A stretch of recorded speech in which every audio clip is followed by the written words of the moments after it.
10 years ago, Seoul High School graduation. Bal Han-ji-woo stood in the cramped bathroom of her family's semi-basement apartment in Guryong Village, staring at her reflection. She had saved every won from her part-time convenience store job for 6 months to buy this dress. A simple, pale pink hanbok-inspired gown from a discount store in Dongdaemun Market. Her mother had stayed up all night altering it to fit her thin, awkward frame. She'd finally gotten her braces off last week, a luxury her parents had sacrificed everything to afford. She'd borrowed contact lenses from her uni because she couldn't afford her own yet. Spent 3 hours watching beauty tutorials on her old phone, trying to make herself look like the girls from Gangnam. She looked almost pretty. Maybe, hopefully. Not like the scholarship student who wore the same 3 outfits to school. Not like the girl who ate ramyeon in the library during lunch because she couldn't afford the cafeteria. Not like the invisible girl who everyone knew was poor. In her trembling hand was a small white envelope. Inside was a handwritten confession letter on expensive paper she'd saved for weeks to buy, because in Korea the paper mattered. The letter read in careful Hangul, Kang Min-Jae Sunbae. I know this is inappropriate and you probably think I'm strange for writing this. But would you go to the graduation ball with me? I've liked you since we were freshmen and I just thought, maybe you'd want to go together? If not, I understand. But I had to ask. Confessing is better than regretting. Han-ji-woo. She had rewritten it 23 times. This version was the bravest she could manage without being too forward, without breaking the invisible rules of Korean courtship. Ji-woo knew it was impossible. Kang Min-Jae was the most popular guy in school, captain of the basketball team, son of the Kang Group chairman, the guy every girl wanted and every guy envied. His family owned half of Gangnam.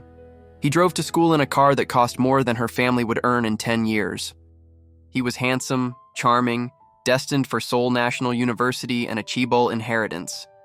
And she was nobody. The scholarship student who sat in the front row because she needed perfect grades to keep her scholarship. The girl who actually did the optional homework. The girl who ate alone. The girl whose school uniform was obviously secondhand, whose shoes were worn down, whose lunch was always the cheapest gimbap. But she had to try. Because in 10 years she would regret not trying more than she would regret the rejection. That's what her mother always said. Regret is heavier than failure. She found Min-Jae after classes, in the courtyard where the popular students gathered, the Gangnam kids with their designer bags and the latest phones, the future of Korea's elite class. She waited until there was a break in conversation, her heart pounding so violently she thought she might faint. Kang Min-Jae Sunbae? Her voice came out smaller than intended, automatically adding the respectful suffix, even though they were the same age. He turned, and for a moment, just a moment, she thought she saw something kind in his eyes. Recognition, maybe. He'd noticed her before in class, when she'd answered a question he'd gotten wrong, when she'd tutored his friend for free because the teacher asked. Then his friends noticed her. Park Sung-ho snickered. Kim Yeon-seo, the beautiful daughter of an actress, raised an eyebrow, and Min-Jae's expression changed, closed off, became the cold mask of someone protecting their social standing. Nay, he said, using the informal speech that reminded her of their class difference. She bowed, too deep, nervous, and held out the envelope with both hands, the respectful way. I wanted to ask you something important. Seung-ho laughed. Debak, is this what I think it is? Is the scholarship girl confessing? Ya, Seung-ho-ya, Min-Jae said, but his tone wasn't stern enough to stop what came next. He took the envelope, and Ji-woo felt a surge of hope. Maybe he'd read it privately. Maybe he'd respect her courage. Maybe. He opened it right there in front of everyone. Read it aloud in a voice that carried across the courtyard. I've liked you since we were freshmen. Jinja? Han-ji-woo, I didn't even know you existed until last year when you corrected me in front of everyone in English class. Do you know how embarrassing that was? His friends laughed. Ji-woo felt her face burning with shame. In Korean culture, she had just committed the worst offense, making someone lose face publicly and now being humiliated for her audacity. Look, Min-Jae continued, and there was something almost apologetic in his tone, but not enough to stop what came next. You're a hard worker and all, But I'm going to the ball with Yeonseo. Everyone knows that. Our families arranged it, and even if they hadn't, I mean, come on. Look at where you're from and look at where we're from. You're from Guryong Village. We're from Gangnam. It's not the same world. The courtyard had gone quiet. Everyone was watching. Everyone was recording on their phones. Tomorrow it would be all over Kakao Talk, all over the school's gossip channels. The poor scholarship girl who dared to confess to the chaebol prince. I'm sorry if you got the wrong idea, Min-Jae said, and he actually did sound sorry, which somehow made it worse. But someone like you and someone like me, it's just not realistic. My parents would never allow it. Your parents should have taught you to know your place. Know your place. The words hit Ji-woo like a physical blow. This was Korea, where class lines were invisible but absolute, where your family's wealth determined your worth, where a girl from a semi-basement in the slums had no business dreaming about a boy from a penthouse in Gangnam. She should have bowed and apologized and run away. That's what a proper Korean girl would do. Accept the rejection with grace, preserve everyone's face, even at the cost of her own dignity. But something in Ji-woo broke in that moment. All the years of being invisible, of being poor, of being less than, of knowing her place. Something snapped. She looked Min-Jae directly in the eyes, impolite, challenging, breaking every rule of Korean hierarchy. You're right, she said, her voice steady now, cold. We're not from the same world. I'm from a world where people work for what they have, where success means something because it's earned, not inherited, where character matters more than your family's stock portfolio. She took a step closer, and she saw surprise flash across his face. The scholarship girl wasn't supposed to fight back. 10 years from now, Kang Min-Jae, you'll still be riding on your father's name. You'll take over a company you did nothing to build. You'll marry someone your parents chose. You'll live a life that was handed to you. And you'll be exactly who you are now, someone who mistakes wealth for worth. And you? He said, his jaw tight. You'll be what? Still poor? Still bitter? Still dreaming about a world you'll never be part of? I'll be someone who earned everything I have, Ji-woo said. I'll be someone who didn't need to be born into the right family to matter. And someday, Kang Min-Jae, when you're just another entitled chaebol heir who accomplished nothing on your own, you're going to remember this moment. You're going to remember the girl you humiliated. And you're going to regret it.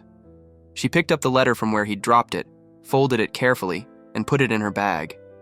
Then she bowed, mockingly formal, and walked away with her head high, even though she was dying inside, even though tears were streaming down her face, even though she could hear the laughter and the whispers behind her.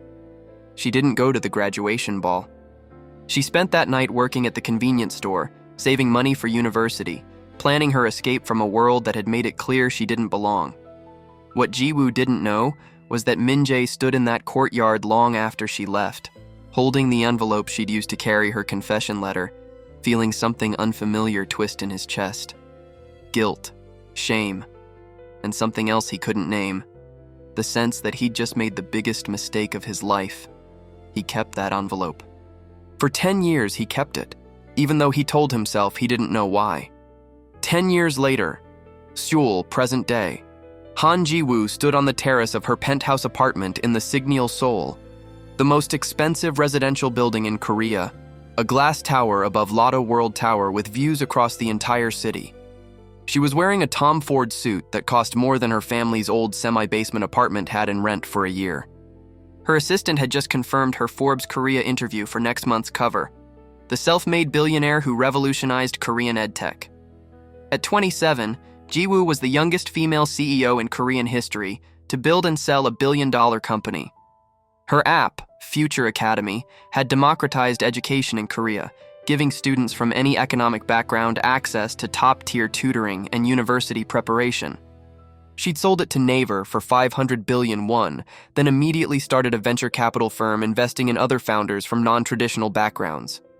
She was everything she'd sworn she'd become: powerful, wealthy, untouchable.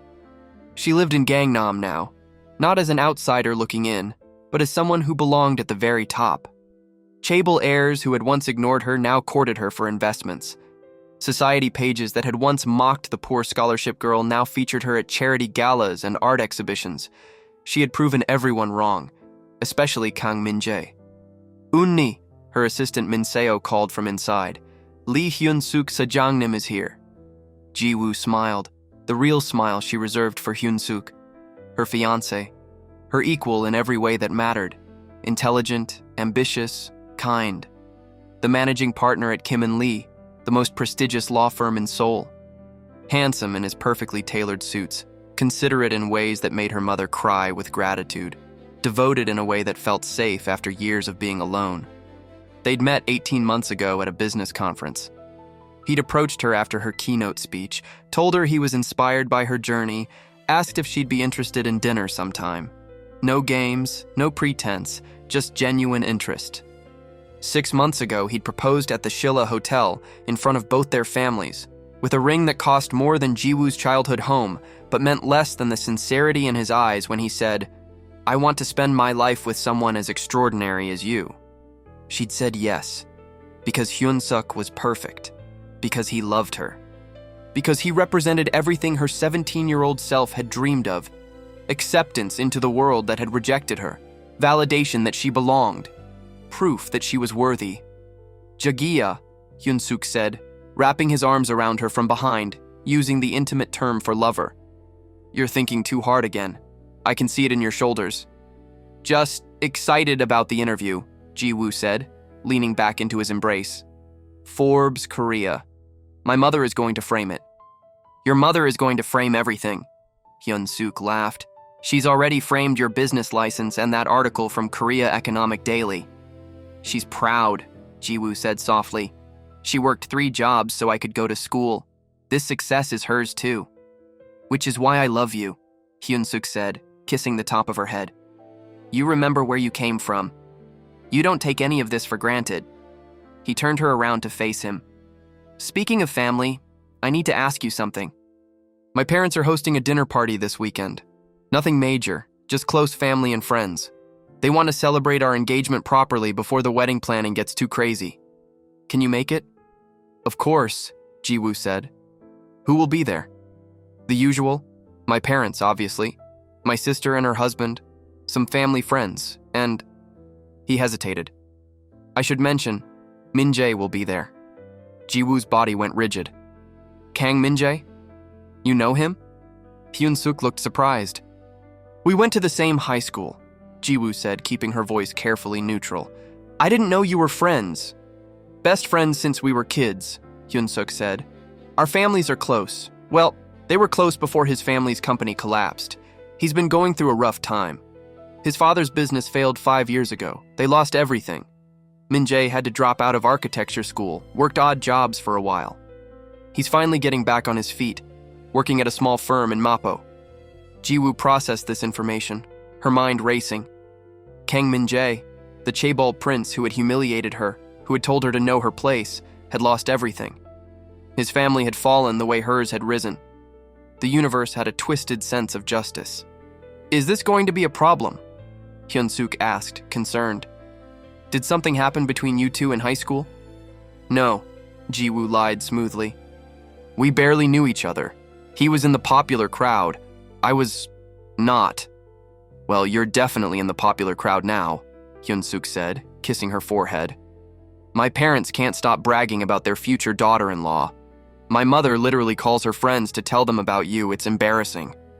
"It's sweet," Ji-woo said.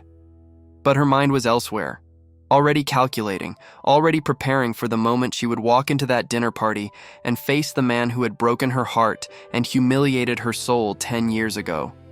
The man who had told her to know her place would now see exactly where her place was, at the top, with his best friend, in the world he'd lost. She'd spent 10 years building an empire, proving her worth, becoming untouchable. And now she would finally have her moment of vindication.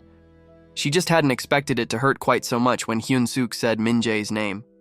Or that somewhere in her perfectly organized penthouse, hidden in a box in the back of her closet, she still had that confession letter. The one she'd picked up off the ground 10 years ago. The one she'd kept as a reminder of the girl she used to be, the girl who believed in love before she learned that power was safer. The girl who had sworn she would make Kang Min-jae regret rejecting her. It looked like she was about to keep that promise. The dinner party. Saturday evening. The Lee family residence in Pyeongchang-dong was exactly the kind of house Ji-woo had once dreamed of entering as an equal rather than as staff. A traditional Hanok mansion renovated with modern luxury, worth easily 20 billion won, with a garden that had been featured in architectural magazines. Old money, generational wealth, the kind of house where presidents and CEOs came for private meetings. Ji-woo arrived in her chauffeur-driven Genesis G90, wearing a cream Chanel suit that struck the perfect balance between respectful and powerful. Her hair was styled in an elegant low bun, her makeup flawless but understated. She looked like exactly what she was, a woman who belonged in rooms like this. "You look nervous," Hyun-suk said, taking her hand as they walked toward the entrance. "My parents already love you. You have nothing to worry about." "I'm not worried about your parents," Ji-woo said, which was true. She was worried about maintaining her composure when she saw Min-jae, about whether 10 years had been enough time for the hurt to fade, about whether revenge would feel as satisfying as she'd always imagined. They were greeted by Hyun-suk's mother, an elegant woman in her 60s who embraced Ji-woo warmly. "Aigu! Our daughter-in-law is here! You look beautiful as always! Hyun-suka, you're so lucky!" "I know, Aomeonim," Hyun-suk said with genuine affection. "I remind myself every day." The living room was filled with about 15 people, family and close friends, all from the same elite circles. Ji-woo recognized several faces from business meetings and charity events. She made small talk easily, comfortably, the way she'd learned to do over the past few years. The scholarship girl from Guryong Village was long gone. This version of herself belonged here. Then she heard a voice she'd tried to forget for 10 years. "Hyung, mianhae. Traffic from Mappo was terrible." Kang Min-jae stopped mid-sentence as he entered the room and saw her. 10 years had changed him. The arrogant confidence was gone, replaced by something quieter, more careful. He'd lost the expensive clothes and the styled hair. Now he wore a simple navy suit that was clearly off the rack, his hair naturally messy. He looked tired, older than 27. Like someone who had learned hard lessons, but he was still handsome. Still had those eyes that she'd stared at across classrooms, still had that face she'd seen in her dreams for years before she trained herself to stop. "Min-jae-ya!" Hyun-suk crossed the room to embrace his friend. "You made it. Come, I want you to meet someone very special." No, Ji-woo thought, but it was too late. "This is my fiancé, Han Ji-woo. Ji-woo-ya, this is Kang Min-jae, my oldest friend." Min-jae's face had gone completely white. He stared at Ji-woo like he was seeing a ghost. "Han, Ji-woo. Kang Min-jae sanbai," Ji-woo said smoothly, bowing with perfect politeness. "It's been a long time. You two know each other?" Hyun-suk looked between them, surprised. "We went to the same high school," Ji-woo said, her voice steady. "Though we weren't close. Different social circles." "Right," Min-jae said, his voice strained. "Different circles." There was a moment of awkward silence. Then Hyun-suk's mother called them to dinner, and the spell broke. The dining room table was set with formal Korean cuisine, multiple courses, expensive dishes, the kind of meal that displayed wealth without being gauche. Ji-woo was seated across from Min-jae, a position that felt both vindictive and torturous. Throughout dinner, she felt his eyes on her. Every time she laughed at Hyun-suk's jokes. Every time she discussed business with Hyun-suk's father, demonstrating her knowledge of corporate law and market trends. Every time she was the perfect, accomplished, powerful woman she'd become. "Ji-woo-shi," Hyun-suk's father said, "I read about your new venture capital fund. Very impressive. You're investing in startups founded by non-traditional entrepreneurs?" "Yes, Gangnam," Ji-woo said. "I want to fund people who didn't have the advantages of family wealth or connections. People who have to earn everything they achieve. I believe they're often the most innovative because they have to be." "Spoken like someone who understands both sides," he said approvingly. "Hyun-suk told us about your background. Rising from Guryong Village to where you are now, that's a remarkable story. You should be very proud." "I am," Ji-woo said, and she glanced at Min-jae. His jaw was tight. I'm proud of coming from a place that taught me the value of hard work. That taught me nothing is given, everything is earned. That taught me to never judge someone by their circumstances, because circumstances can change. The words landed exactly as she intended. Min-Jae's knuckles were white around his chopsticks. Well said, Hyun-suk's mother agreed. Old money is easy. New money takes character. You have character, Ji-woo-ya. After dinner, the guests moved to the garden for drinks and conversation. Ji-woo was discussing investment opportunities with one of Hyun-suk's uncles when she felt a presence beside her. Ji-woo-shi, Min-Jae said quietly. Could I speak with you privately for a moment? She wanted to say no, wanted to maintain her composure, her distance, her victory. But curiosity won out. Of course, she said, excusing herself from the conversation. They walked to a quiet corner of the garden, away from the other guests. The silence between them was heavy with 10 years of unspoken words. You look, Min-Jae started, then stopped. You're not the same person. No, Ji-woo agreed. I'm not. Did you expect me to stay the poor scholarship girl forever? I don't know what I expected, he said honestly. I certainly didn't expect this. You and Hyun-suk, you're marrying my best friend. Is that a problem? Ji-woo asked coolly. Are you going to tell me I'm not good enough for him too? That I should know my place? Min-Jae flinched like she'd slapped him. I deserved that. You deserve more than that, Ji-woo said, years of suppressed anger rising to the surface. Do you have any idea what you did to me that day, in front of everyone? You humiliated me. You made me feel worthless. You told me to know my place like I was beneath you just because my family was poor. I know, Min-Jae said, his voice rough. Ji-woo, I know. I've thought about it every day for 10 years. I've wanted to apologize, to explain... Explain what? Ji-woo interrupted. That you were young and stupid? That you were protecting your reputation? That you didn't mean to crush a 17-year-old girl's heart in front of the entire school? What explanation makes that okay? Nothing makes it okay, Min-Jae said. Nothing. But Ji-woo, I was a coward. I was scared of what my friends would think, what my parents would say. You were right about everything you said that day. I was writing on my father's name. I did take everything for granted. I was exactly the entitled asshole you accused me of being. Was? Ji-woo asked. Or are you just humble now because your family lost their money? Would you still be that arrogant prick if you were still rich? I'd like to think I'd be different, Min-Jae said. But honestly, I don't know. Losing everything taught me lessons I should have learned earlier. About worth and character and what actually matters, but those lessons cost me everything. My family's company, my future, my self-respect, and they cost me something I didn't even realize I'd lost until it was too late. What? Ji-woo asked, hating that she cared about the answer. You, Min-Jae said simply. They cost me you.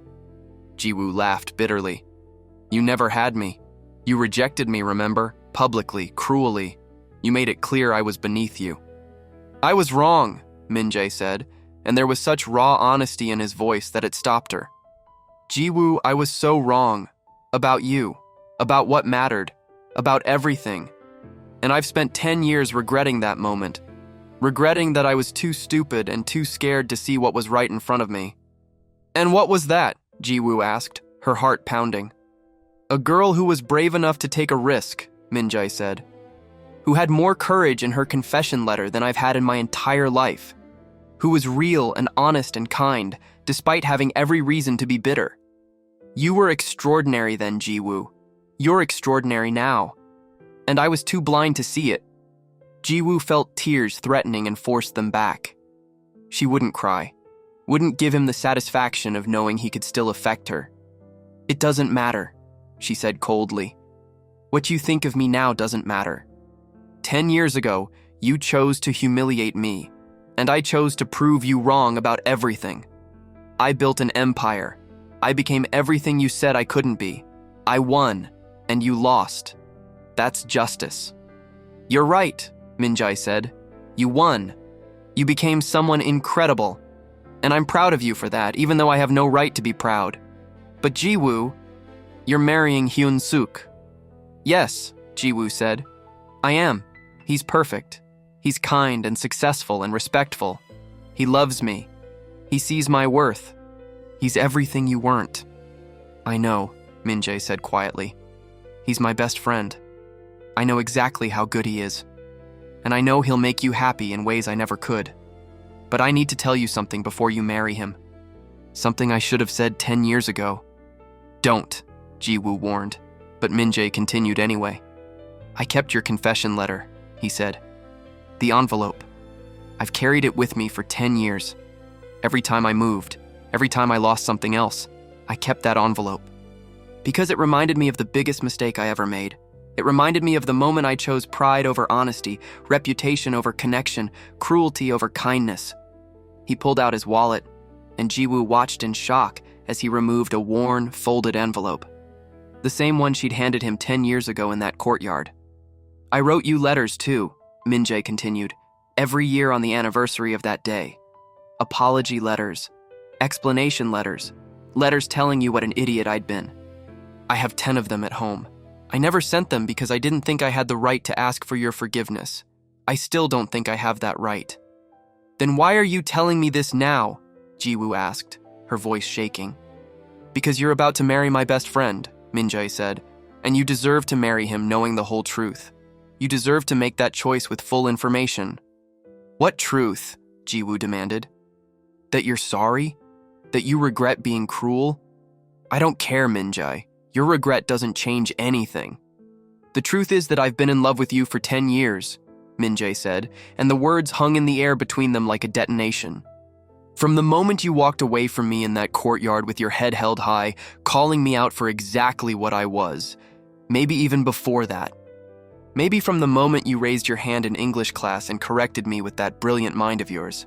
Maybe from the moment I saw you studying alone in the library, completely focused, completely yourself. Ji-woo felt like she couldn't breathe. You're lying. I'm not, Min-Jae said. I spent 10 years telling myself I wasn't in love with you. That I just felt guilty. That I just regretted being cruel. But Ji-woo, when Hyun-suk told me about his new girlfriend, about this brilliant, beautiful CEO who'd overcome poverty to build an empire, I knew. Even before he said your name, I knew it was you. And I knew I'd lost you before I ever had the chance to deserve you. Stop, Ji-woo said, but her voice lacked conviction. I'm not trying to break up your engagement, Min-Jae said. I'm not that selfish. Hyun-suk loves you.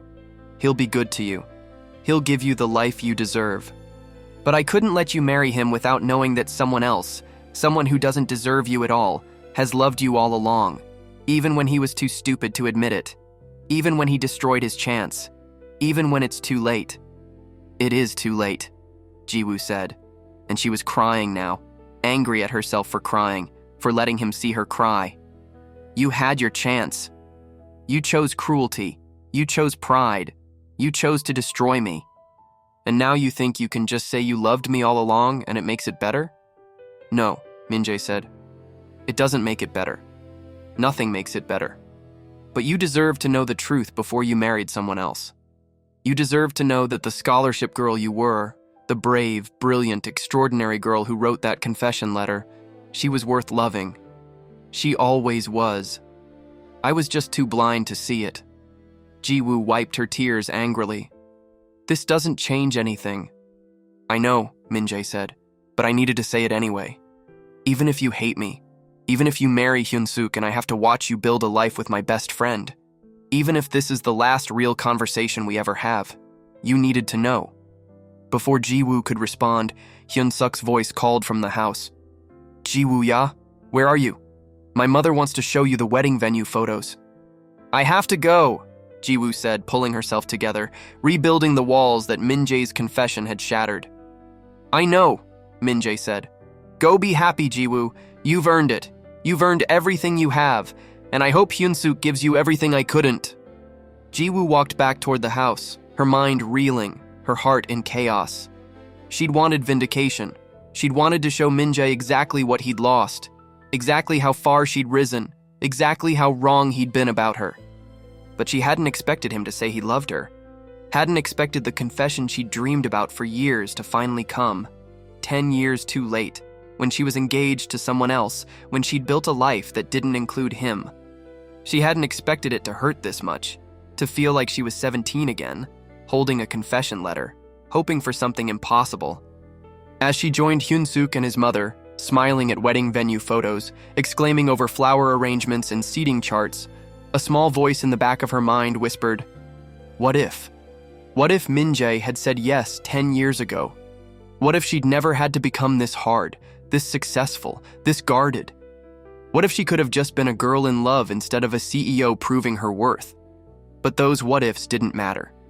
Min-Jae had made his choice 10 years ago, and she'd made hers, to become someone untouchable, someone powerful, someone who would never be vulnerable enough to be hurt like that again. It was too late for anything else. Or was it? The following week, Jae-woo's office, Gangnam Ji-woo couldn't focus. For the first time in years, work wasn't enough to distract her from her thoughts. She sat in her corner office overlooking the Han River, surrounded by evidence of her success, awards on the walls, Forbes covers framed, photos with presidents and celebrities, and all she could think about was Min-Jae's face when he said he loved her. "Sajangnim," her secretary Min-seo knocked. "Lee Hyun-suk Sajangnim is here for your lunch meeting." Ji-woo forced herself back to the present. "Send him in." Hyun-suk entered with his usual warm smile, carrying takeout from her favorite Japanese restaurant. "I know you forget to eat when you're working, so I brought lunch." This was what she had, a man who knew her habits, who took care of her, who showed up. A man who had chosen her not because she'd proven herself, but because he genuinely valued her. A man who would never humiliate her, never make her feel less than, never tell her to know her place. "You're too good to me," Ji-woo said, accepting the food. "Impossible," Hyun-suk said, sitting across from her desk. "You deserve someone who's good to you." They ate in comfortable silence for a moment. Then Hyun-suk said carefully, "I wanted to talk to you about something. About Min-Jae." Ji-woo's chopsticks paused mid-air. "What about him?" "He came to see me yesterday," Hyun-suk said. "He told me what happened between you two in high school. The confession, the rejection, everything." Ji-woo's chest tightened. "He told you?" "He thought I should know," Hyun-suk said, "before we get married. He felt guilty keeping it from me, I think. He paused. "He told me he has feelings for you." "Hyun-suk, let me finish. He told me he loved you, that he's loved you that he knows he doesn't deserve you, and that you're better off with me, but that he couldn't keep lying to his best friend by Ji-woo felt panic rising. "What did you say to him?" "I told him I already knew," Hyun-suk said. "What?" Ji-woo stared at him. "How could you already know?" Hyun-suk smiled sadly. "Ji-woo-ya, I've known Min-Jae since we were children. I know him better than anyone. And I knew something was wrong when I first mentioned dating you. The way his face changed when I said your name. The way he asked too many questions about you. The way he looked when I showed him your photo." "I don't understand," Ji-woo said. "If you knew, why didn't you say anything?" "Because I wanted to see if you knew," Hyun-suk said. "If you had feelings for him. If there was something unresolved between you." "There's nothing." "Ji-woo-ya," Hyun-suk interrupted gently. "At my parents' dinner, you disappeared with Min-Jae for 30 minutes. When you came back, you'd been crying. Your makeup was smudged, and you've been distracted all week. Something is unresolved." Ji-woo felt tears threatening. "Hyun-suk, I'm sorry. I didn't mean to." "You have nothing to apologize for," Hyun-suk said. "Feelings aren't logical. They don't follow rules or timelines. And I know you care about me. I know you want this marriage. But I need to ask you something, and I need you to be completely honest." "Okay," Ji-woo whispered. "Do you love Min-Jae?" Hyun-suk asked. "Not 10 years ago. Not the idea of him. But now, today, do you have feelings for Kang Min-Jae?" Ji-woo wanted to say no. Wanted to reassure Hyun-suk that she loved only him, that Min-Jae meant nothing, that the past was the past. But Hyun-suk had asked for honesty, and he deserved that at least. "I don't know," she admitted. "For 10 years I hated him. I used that hate to fuel everything I built. Every time I wanted to give up, I thought about proving him wrong. Every success was a vindication. Every achievement was evidence that he'd been wrong about me. My entire life has been built on the foundation of that rejection. And now? Hyun-suk prompted. Now he says he loved me all along, Ji-woo said. And I don't know what to feel. I'm angry that he waited 10 years. I'm angry that he said it now when I'm finally happy, finally moving on. But I'm also... She trailed off. You're also relieved, Hyun-suk finished. Because somewhere deep down, you wanted to know that the 17-year-old girl who wrote that confession letter wasn't wrong. That she was worth loving. That Min-Jae rejecting her was his mistake, not evidence of her unworthiness. Ji-woo looked at Hyun-suk with tears streaming down her face. How are you so understanding about this? Because I love you, Hyun-suk said simply. And because I knew what I was getting into when I proposed. Ji-woo-ya, from the moment I met you, I could see that you were brilliant and successful in everything I admired. But I could also see that you were building walls, that you were protecting yourself, that you had been hurt deeply and had decided never to be vulnerable again. And you still wanted to marry me? Ji-woo asked. I wanted to be the person who proved that not all men are like whoever hurt you, Hyun-suk said. I wanted to show you that you could be loved for exactly who you are, brilliant and driven and successful, without having to prove your worth, without having to earn affection through achievement. You did show me that, Ji-woo said. Hyun-suk, you've been nothing but wonderful to me. But I'm not the one who broke your heart, Hyun-suk said. And sometimes the person who breaks you is the only one who can fully heal you. I've made peace with that possibility. What are you saying? Ji-woo asked, afraid of the answer. Hyun-suk reached across the desk and took her hand. I'm saying that I'm giving you a choice, a real choice, with no pressure, no guilt, no obligation. If you want to marry me, I will spend the rest of my life making you happy. I will be a good husband. I will support your work, celebrate your successes, build a life with you. And I will never, ever make you feel like you have to prove your worth. But, Ji-woo prompted. But if you have unresolved feelings for Min-Jae, Hyun-suk continued, if there's a part of you that needs to explore what could have been, what might still be, I want you to do that before we get married. Not after. Not while you're my wife. But now, while you still have the freedom to choose. You'd let me go? Ji-woo asked, stunned. I'd let you figure out what you really want, Hyun-suk corrected. And then, if you still choose me, I'll know it's real. That I'm not just the safe choice. Not just the man who isn't Min-Jae, but the man you actually want to spend your life with. Ji-woo was crying openly now. You're too good. You're too perfect. Why are you being so understanding about this? Because I asked Min-Jae to introduce us, Hyun-suk said quietly.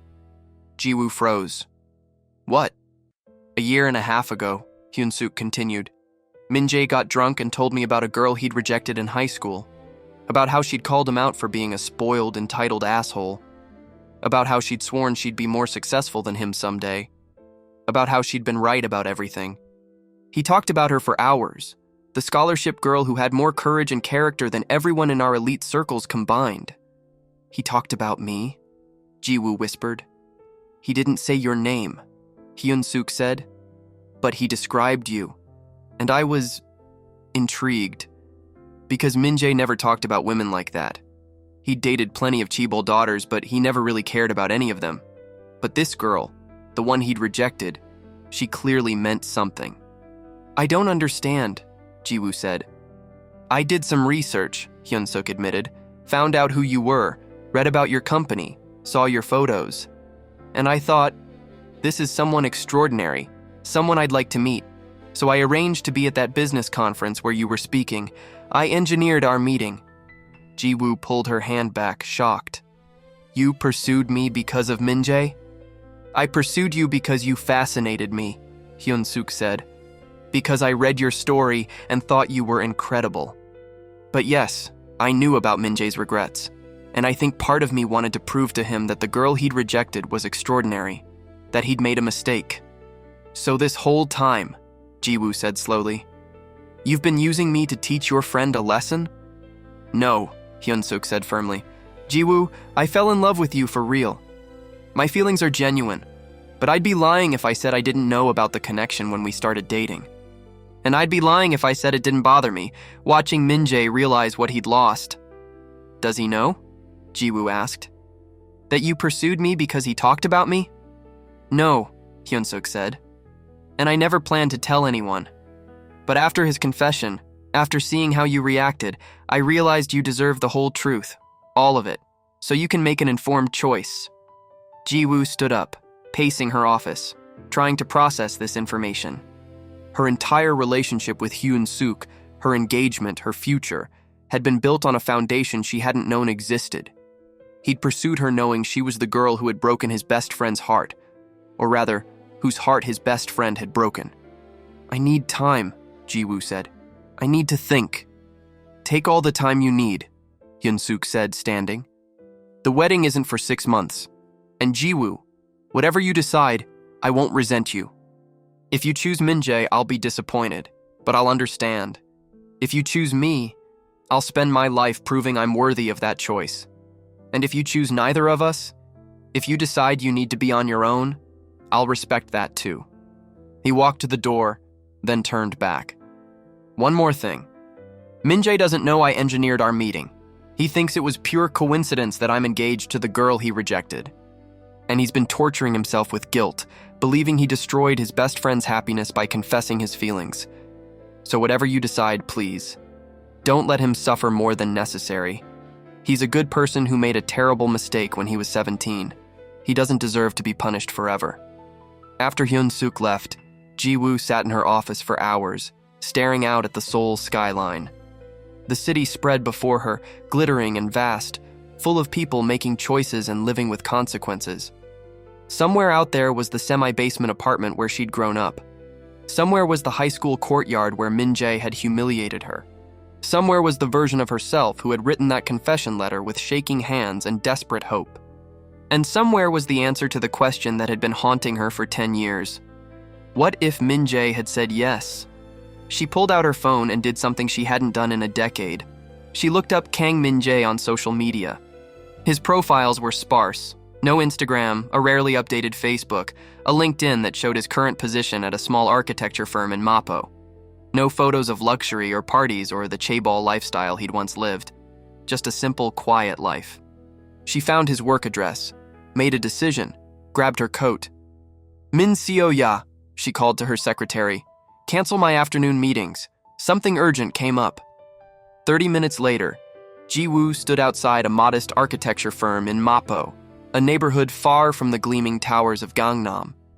The building was old, the firm clearly small. Through the window, she could see Min-Jae at a drafting table, focused on his work, completely unaware of her presence. He looked happy, or at least content.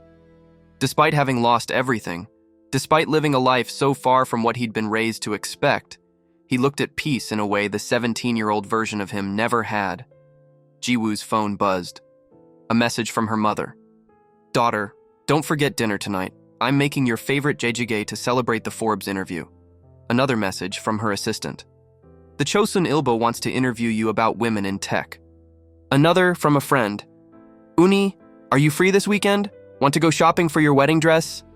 Her life was full. Successful. Everything she'd dreamed of when she was 17 and poor and desperate to prove her worth. She had money, power, respect, a fiancé who loved her, a future that gleamed with possibility. So why was she standing outside Min-Jae's office, heart-pounding, contemplating throwing it all away for a man who had rejected her 10 years ago? Because some part of her needed to know, needed to understand if what Min-Jae felt was real, if what she felt was real, if there was something between them worth exploring, or if she was just chasing the ghost of her 17-year-old self's dreams. She pushed open the door to the architecture firm. A receptionist looked up, surprised to see someone so obviously expensive and important in their modest space. Can I help you? I'm here to see Kang Min-Jae, Ji-woo said. Do you have an appointment? No, Ji-woo said, but tell him Han Ji-woo is here. He'll see me. 5 minutes later, Min-Jae appeared in the lobby, looking shocked and nervous. Ji-woo, what are you doing here? We need to talk, Ji-woo said. Privately. They went to a small coffee shop across the street, sitting at a corner table away from other customers. Min-Jae looked terrified, like he was waiting for her to destroy him, to exact revenge for his confession disrupting her life. "I talked to Hyun-suk," Ji-woo said without preamble. "He told me everything, about how you talked about me when you were drunk, about how he researched me and engineered our meeting, about how our entire relationship exists because you couldn't forget about the girl you rejected." Min-Jae's face went pale. "He told you." "Ji-woo, I swear I didn't know. I had no idea he'd pursued you because of what I'd said. I would never." "I know," Ji-woo said. "I believe you. But Min-Jae, I need you to answer something honestly. When you said you loved me, when you said you've loved me for 10 years, is that real? Or is it guilt? Is it regret for being cruel? Is it the idea of me, the success story, the vindication of your mistake? Or is it actually me?" Min-Jae looked at her for a long moment. Then he said, "Can I show you something?" He pulled out his phone, opened a notes app, and handed it to her. "These are the letters I wrote you. Every year. I want you to read them." Ji-woo scrolled through, her hands shaking. 10 letters, one for each year, each dated on the anniversary of that day in the courtyard. Year 1. "Ji-woo, I'm sorry, that's inadequate, but it's all I have. You were right about everything. I'm exactly the entitled asshole you called me. I hope wherever you are, you're proving me wrong about everything else too. Year 3. My father's company is struggling. We might lose everything. And all I can think about is what you said, that I'd still be riding on my father's name, taking over a company I did nothing to build. You saw through me even then. I wish I'd been brave enough to see through myself. Year 5. We lost everything today. The company declared bankruptcy. My father is devastated. My mother is in shock. And I keep thinking about you, wondering if you heard about the Kang Group's collapse, wondering if you're satisfied that the universe proved you right. I wouldn't blame you if you were. Year 7. I saw you today, on the news. You sold your company for 500 billion won. You're everything you said you'd be. Successful, powerful, self-made. And I'm working at a drafting table in Mapo, barely making rent. The irony isn't lost on me. I'm proud of you, even though I have no right to be. Year 10. You're engaged to my best friend.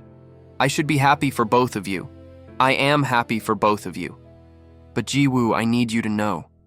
Loving you wasn't about guilt or regret or the idea of you. It was about the girl who was brave enough to write a confession letter. The girl who called me out for being fake.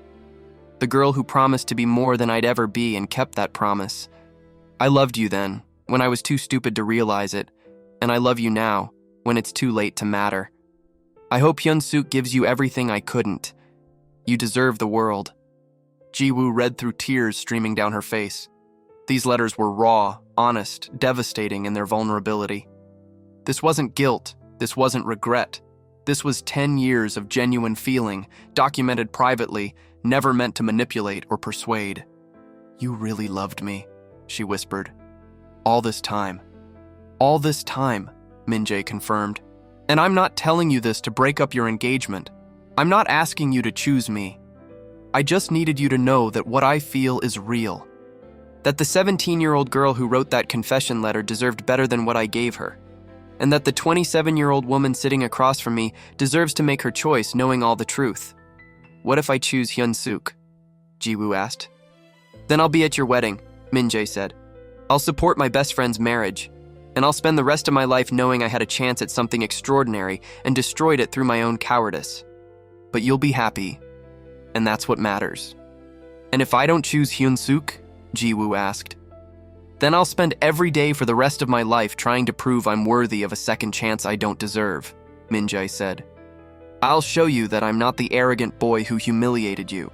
I'll be the man who sees your worth, who values your strength, who loves you not despite your past but because of it. Who knows that the girl from Guryong Village is worth more than every chaebol heir in Gangnam combined?" Ji-woo closed her eyes, overwhelmed. 2 men, 2 futures, 1 choice.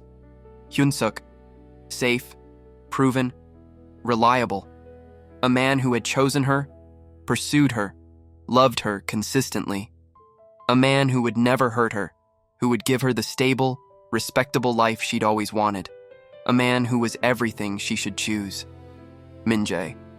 Complicated, damaged, the source of her deepest hurt and her greatest motivation. A man who had rejected her once and might hurt her again. A man who represented risk, vulnerability, the possibility of more pain. A man who was everything she shouldn't choose. But who did she actually want? "I need time," Jiwoo said finally. "I can't make this decision right now. I need to think." "Take all the time you need," Min-Jae said. "I've waited 10 years. I can wait a little longer." As Jiwoo left the coffee shop and returned to her car, she realized something. For 10 years, she'd been running toward success and away from vulnerability. She'd built an empire on the foundation of Min-Jae's rejection, used his cruelty as fuel for her ambition. She'd proven him wrong about everything. But she'd never answered the question that mattered most. If Min-Jae had said yes 10 years ago, if he'd taken her hand and gone to that graduation ball, if he'd chosen her when she was just a scholarship girl with nothing to offer but her heart, would she have been happy? Or did she need to become this version of herself?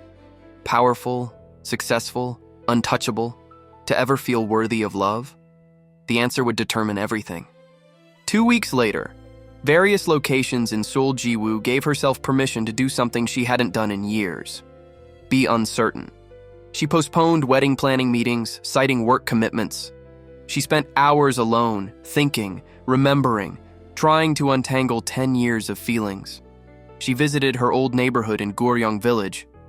The semi-basement apartment where she'd grown up was still there, though her family had moved to a nice apartment in Gangnam after her success. She stood outside the small convenience store where she'd worked through high school, remembering the girl who had saved everyone to buy a dress for a ball she never attended. That girl had been brave, naive maybe, hopeful. She'd believed in love despite having nothing else. She'd written a confession letter knowing she'd probably be rejected, but doing it anyway because not trying would have been worse. When had Jiwoo lost that bravery? When had hope become something dangerous? When had she decided that power was safer than vulnerability? "Jiwoo, ya?"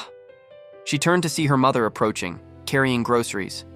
Her mother who had worked 3 jobs to pay for her education. Her mother who had cried with joy when Jiwoo sold her company. Her mother who had sacrificed everything so her daughter could have chances she never had. "Iyama," Jiwoo said, hugging her. "What are you doing here?" "Shopping at the old market," her mother said.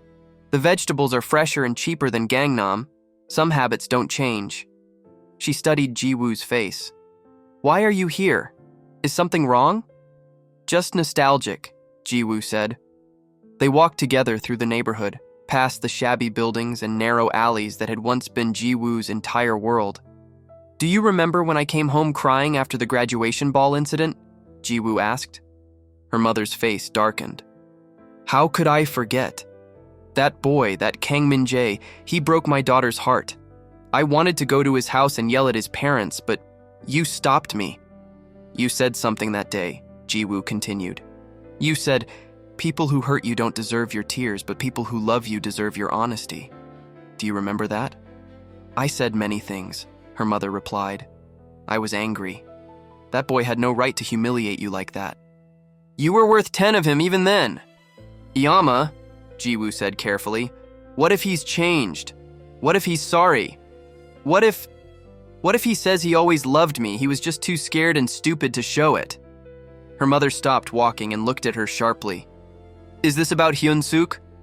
Are you having doubts about the marriage?" "I don't know what I'm having," Jiwoo admitted. "Hyun-suk is perfect. He's everything I should want. He loves me, respects me, treats me like I'm precious, but he's not the one who broke you," her mother finished. "And sometimes the person who breaks you is the only one who can make you feel whole again, even though that makes no sense." Jiwoo looked at her mother in surprise. "How did you know?" Her mother smiled sadly. "Your father wasn't my first love. My first love was a man who left me for a richer family's daughter. It hurt so much I thought I'd die. So I married your father, a good man, a kind man, a man who loved me steadily and safely. And I was happy with him. I am happy with him. But there are still nights when I wonder what my life would have been like if my first love had chosen differently. Do you regret marrying Appa? Jiwoo asked. No, her mother said firmly. Your father gave me a good life, a real partnership, you and your sister. But I sometimes regret not having closure with my first love, not knowing if what I felt was real or just the pain of rejection made beautiful by time and distance. So what should I do? Jiwoo asked. I can't tell you that, her mother said. But I will say this. Don't marry Hyun-suk if you're marrying him to prove something. Don't marry him because he's safe or because he represents the life you think you should have. Marry him only if you actually love him. Not the idea of him, but him, the real person, his flaws and all. And if I don't know if I love him that way? Jiwoo asked. Then you owe it to him to figure it out before you stand at that altar, her mother said. Because Hyun-suk deserves better than being someone's safe choice. He deserves to be someone's first choice, their only choice, their heart's choice. That night, Jiwoo did something she hadn't planned. She called Min-jae. Hello? His voice was cautious. Meet me tomorrow, Jiwoo said, at our old high school, 2 p.m. Jiwoo, just meet me there, she said, and hung up. The next day, Seoul High School. The school looked smaller than Jiwoo remembered. The courtyard where Min-jae had rejected her was just a concrete space with some benches. Without the weight of teenage emotion and social hierarchy, it was ordinary, almost disappointing. Min-jae arrived exactly at 2 p.m. looking nervous. He'd dressed carefully, not too formal, not too casual. He looked like a man trying not to make a mistake. You wanted to meet here? He asked, looking around at the empty courtyard. At the scene of my greatest failure? I wanted to see if it still hurt, Jiwoo said honestly. Being here, remembering what you did, remembering who I was. And does it? Min-jae asked. Still hurt? Not as much as I expected, Jiwoo admitted. It's strange. This place was so huge in my memory, so devastating. But looking at it now, it's just a courtyard. Just a place where two stupid teenagers didn't understand what they were doing.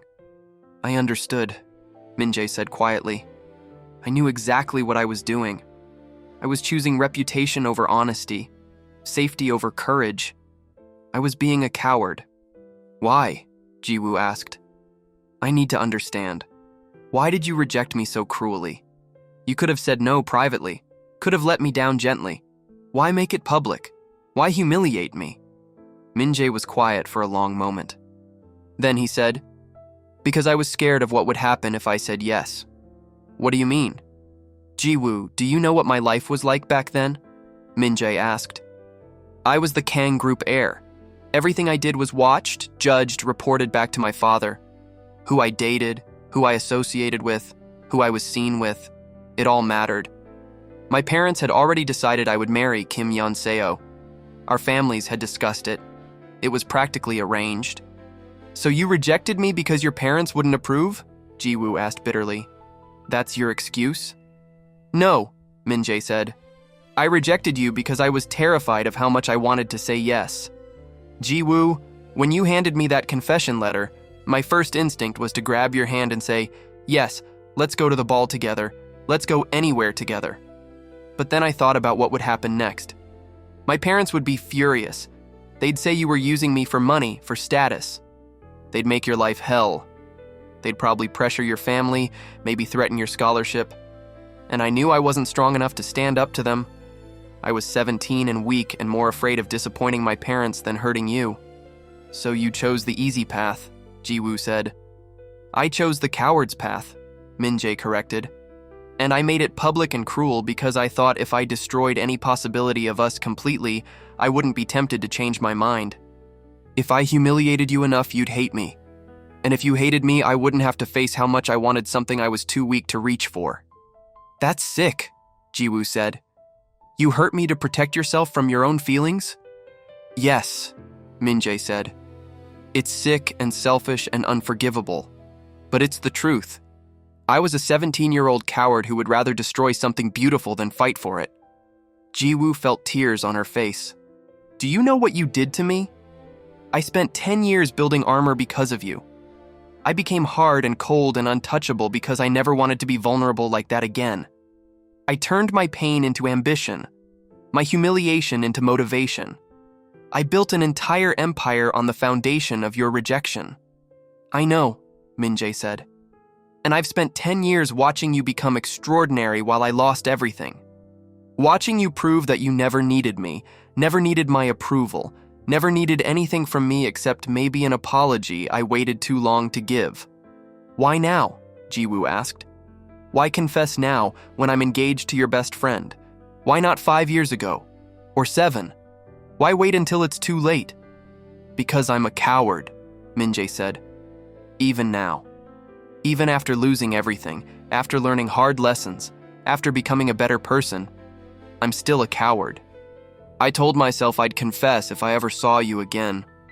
I wrote those letters every year as practice, but I never sent them because I was afraid. Afraid you'd laugh at me. Afraid you'd tell me I'd lost my chance. Afraid you'd confirm what I already knew, that I didn't deserve you.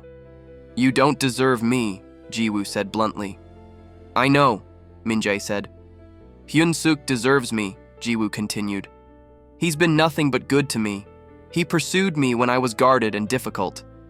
He was patient and kind and consistent. He never made me prove my worth. He just loved me. He's everything you weren't. I know, Min-Jae repeated. So why am I standing here? Jiwoo asked, her voice breaking. Why am I in this courtyard with you instead of wedding dress shopping with my fiancé? Why can't I let you go? Why can't I just choose the good man who loves me and forget about the coward who broke me? I don't know, Min-Jae said. But I think maybe it's because closure doesn't come from moving on. It comes from understanding. And you need to understand what could have been, what we could have been if I'd been brave enough to say yes 10 years ago. We can't go back, Jiwoo said. No, Min-Jae agreed. We can't.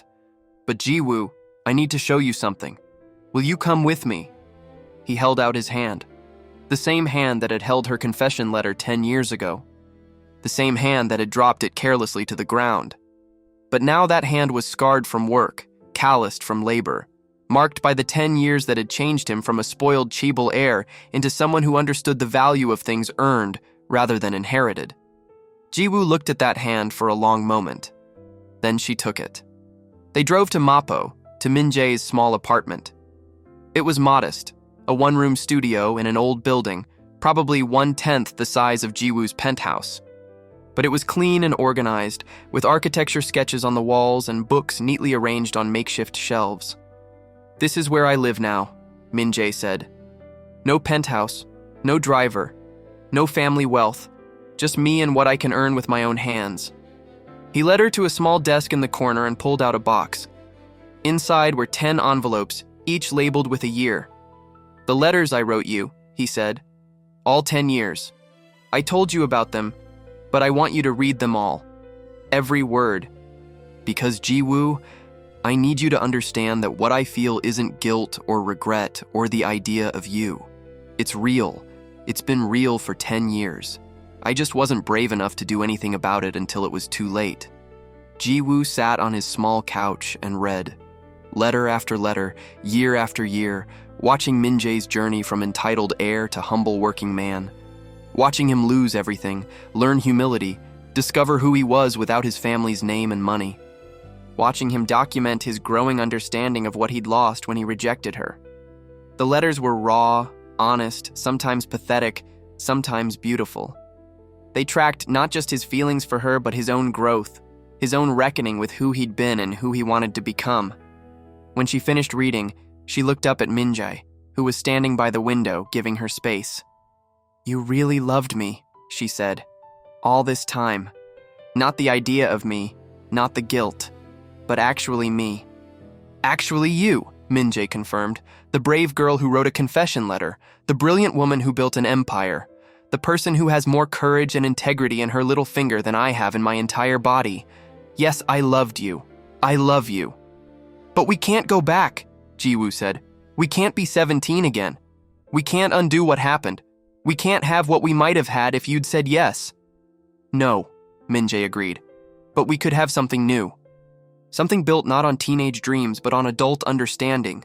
Something where I spend every day proving I've changed, that I'm worth a second chance I don't deserve. And Hyun-suk? Ji-woo asked. What about him? Hyun-suk is my best friend, Min-jae said, and he deserves honesty. If you choose him, I'll support that.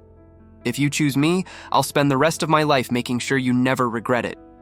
But Ji-woo, you can't choose based on what's safe or what's logical or what makes sense on paper. You have to choose based on what you actually want, who you actually love. I don't know who I love, Ji-woo admitted. I know Hyun-suk is the smart choice, the safe choice, the man who has been good to me, who I've built a relationship with, who loves me. But you represent everything I've been running from for 10 years. The hurt, the vulnerability, the risk of being broken again. Then don't choose me, Min-jae said simply. Choose Hyun-suk. Marry him. Be happy. I can live with that. But Ji-woo, don't marry him because you're afraid. Don't marry him because I'm the risky choice and he's the safe one. Marry him because you actually love him more than you love the possibility of us. Ji-woo stood up, walked to where Min-jae stood by the window. They were close enough to touch. Close enough that she could see the flecks of gold in his brown eyes, close enough to feel his breath. What if I can't choose? She whispered. What if I love both of you in different ways? What if there's no right answer? Then you choose the one you can't imagine your life without, Min-jae said. The one who makes you want to be vulnerable despite the risk. The one who makes you brave instead of safe.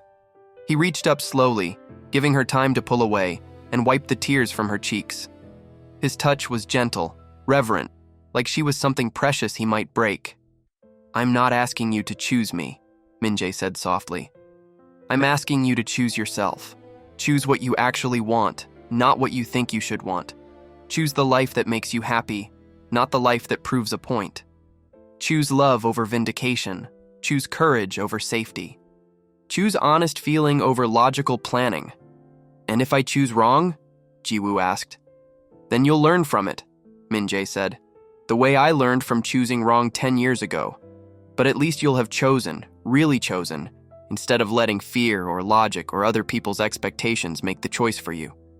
Ji-woo closed her eyes, overwhelmed. 2 men, 2 futures. 2 different versions of herself. The safe, successful woman who had proven everyone wrong, and the vulnerable, brave girl who had written a confession letter despite knowing she'd probably be rejected. Which version did she want to be? I need to go, Ji-woo said suddenly. I need to think. I know, Min-jae said, stepping back, releasing her from the intensity of the moment. Take your time. Figure out what you want. I'll be here, whatever you decide. As Ji-woo left Min-jae's apartment and returned to her car, she realized something. For 10 years, she'd been running toward success and away from vulnerability. She'd built an empire to prove Min-jae wrong. She'd said yes to Hyun-suk because he represented everything she'd fought to achieve. Acceptance into the elite world that had rejected her, validation that she belonged, proof that she was worthy. But she'd never asked herself the most important question. What did she actually want? Not what would prove a point, not what made logical sense, not what her 17-year-old self had dreamed of, but what her 27-year-old self actually wanted for her life, her future, her heart. The answer was terrifying, because wanting something meant risking disappointment. Choosing meant accepting that the other option would be lost forever. Vulnerability meant the possibility of being hurt again. But maybe, just maybe, it also meant the possibility of being truly happy. Ji-woo drove back to her penthouse, her mind made up about what she needed to do next. She needed to have an honest conversation with Hyun-suk. He deserved that. He deserved to know where her heart really was, even if she wasn't entirely sure herself. Because her mother was right. Hyun-suk deserved to be someone's first choice. Their heart's choice. Not just their safe choice. And Ji-woo deserved to be honest about what she really wanted, even if that honesty cost her everything she'd built. It was time to choose. Not the smart choice, not the safe choice, not the choice that proved a point or made sense on paper. but the choice her heart actually wanted, even if that choice terrified her. Especially if that choice terrified her. 1 week later, Hyun-suk's law office, Gangnam Ji-woo sat across from Hyun-suk in his office. He looked at her with patient understanding, as if he already knew. "You've made your decision," Hyun-suk said. It wasn't a question. "I have," Ji-woo said, tears falling. "I'm so sorry. You've been perfect. You deserve someone who chooses you without hesitation. You deserve to be someone's first choice. And I'm not yours," Hyun-suk said gently. "You should be," Ji-woo said desperately. "Logically, you should be. But my heart, your heart wants Min-jae," Hyun-suk finished. "I already knew. I saw it at my parents' dinner. The way you looked at him." He removed the engagement ring from her finger. "I hope he makes you happy. And Ji-woo, make him earn it. Don't make it easy. He broke your heart once. Make him prove he's changed." "Thank you," Ji-woo whispered, "for understanding." "I'd rather know now than 10 years into a marriage," Hyun-suk said. "Go, be happy, take the risk. You've spent 10 years being safe. Maybe it's time to be brave." 3 days later, Guryong Village, sunset. Ji-woo texted Min-jae, "Meet me here, 6 p.m. She stood in front of her old semi-basement apartment when he arrived, looking confused. "This is where I grew up," Ji-woo said. "If we're going to try this, you need to understand where I came from. Not the CEO version, but this version, the girl from nothing." "I understand now," Min-jae said. "Losing everything taught me what you always knew. That character matters more than money." "I broke off my engagement with Hyun-suk," Ji-woo said. Min-jae's eyes widened. "You what?" "I ended it because he deserves better. But that doesn't mean I'm automatically choosing you. We're starting over, getting to know each other as who we are now, dating, taking it slow, seeing if this is real or just unfinished business." "Okay," Min-jae said, smiling. "Let's start over. Hi, I'm Kang Min-jae. I'm an architect. I used to be entitled and spoiled, but I lost everything and learned humility. I'd like to get to know you." Ji-woo smiled back. "Hi, I'm Han Ji-woo. I used to be angry and driven by revenge, but I'm learning that success doesn't heal old wounds. Only honesty does. I'd like to get to know you too." "Coffee?" Min-jae offered his hand. Ji-woo took it. "Coffee." 8 months later, they took it slow. Coffee dates, dinners, walks, real conversations. They met each other's families. They went to therapy together. They built something genuine, not perfect, but real. One evening, they returned to the high school courtyard where it all began. Min-jae pulled out a small box. "It's not a proposal. Not yet. But I wanted to give you this." Inside was a silver bracelet engraved with coordinates. "These are the coordinates of this courtyard," Min-jae explained. "The place where I made my worst mistake. I had this made as a reminder that courage matters more than reputation. That the girl brave enough to write a confession letter deserved better than cowardice." He fastened it around her wrist. "A reminder of your bravery. And someday when you're ready, I'm going to ask you a question. The same question you asked me 10 years ago. And this time, I'll say yes." "I love you," Ji-woo said. "The real you. Not the idea of you. The man who lost everything and learned what mattered." "I love you too," Min-jae said. They kissed in that courtyard where everything had gone wrong, and it felt like closure and new beginning all at once. 10 years too late had become exactly on time. 2 years later. Epilogue. Han Ji-woo stood in a simple cream hanbok in front of family and close friends. Across from her stood Kang Min-jae, looking at her with wonder. "10 years ago, you asked me to a dance," Min-jae said in his vows. "I said no. I told you to know your place. Today I'm asking you, will you take this journey with me? Will you let me prove every day that I finally understand what you offered then? Partnership with someone extraordinary. 10 years ago, you said we were from different worlds," Ji-woo replied. "You were right. But people can change worlds. You lost yours and found mine. You became someone real. So yes, I'll take this journey. Not because you've made up for the past, but because you've shown me you're not the boy who hurt me. You're the man who learned from it." They exchanged simple rings and kissed. After the ceremony, they stood on the balcony overlooking Seoul. "Do you ever regret it?" Min-Jae asked. "Choosing the complicated option instead of the safe one?" "Never," Ji-woo said. "You taught me that sometimes the right choice is the scary one. That sometimes love means risking being hurt again." "You were always the brave one," Min-Jae said, "from the moment you wrote that confession letter." They looked out over the city together, two people who had taken the longest path to find each other. It had taken 10 years. It had required pain and growth and hard lessons. But it had been worth it. Because some love stories need time to be ready. Some people need to become who they're meant to be before they can build something real.